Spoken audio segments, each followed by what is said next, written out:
Welcome to our study this week of Genesis chapter 39, verses 2 to 21. My name is Scott Rainey. I serve with the Church of the Nazarene in the area of Sunday School and Discipleship Ministries International, or SDMI. This adult Sunday School video lesson is provided in collaboration between the Foundry Publishing, formerly Nazarene Publishing House, and SDMI. The Sunday School lesson is intended to support the local church's efforts to make disciples who make disciples.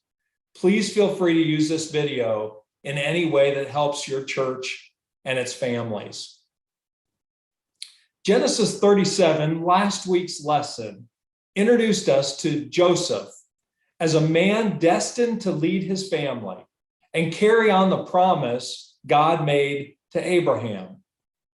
The Lord had promised Abraham in Genesis 12:3, all people on earth will be blessed through you. And Joseph had been selected, it seems, to participate in the fulfillment of that promise. Joseph's life, however, would encounter many highs and lows, ups and downs.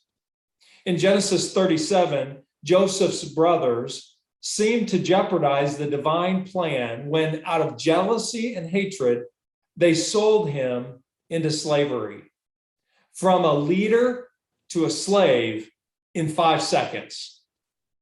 How could God keep his promise to Abraham through a slave in Egypt? I'm reminded as we begin this week's lesson of the saying, somebody told me to cheer up. Things could always get worse. So I cheered up, and sure enough, they got worse. For Joseph, the horrible things he had experienced at his brother's hands in Genesis 37, after temporarily getting better, will soon get much worse. So let's begin there in Genesis chapter 39, verses 2 through 21.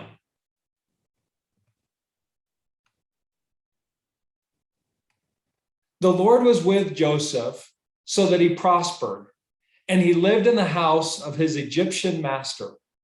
When his master saw that the Lord was with him and that the Lord gave him success in everything he did, Joseph found favor in his eyes and became his attendant. Potiphar put him in charge of his household, and he entrusted to his care everything he owned.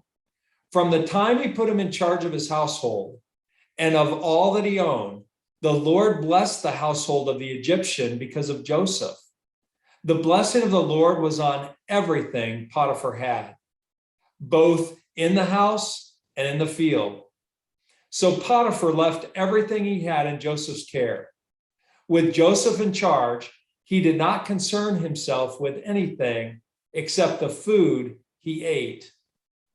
Now Joseph was well-built and handsome, and after a while, his master's wife took notice of Joseph and said, "Come to bed with me." But he refused. "With me in charge," he told her, "my master does not concern himself with anything in the house. Everything he owns, he has entrusted to my care. No one is greater in this house than I am. My master has withheld nothing from me except you, because you are his wife. How then could I do such a wicked thing and sin against God?"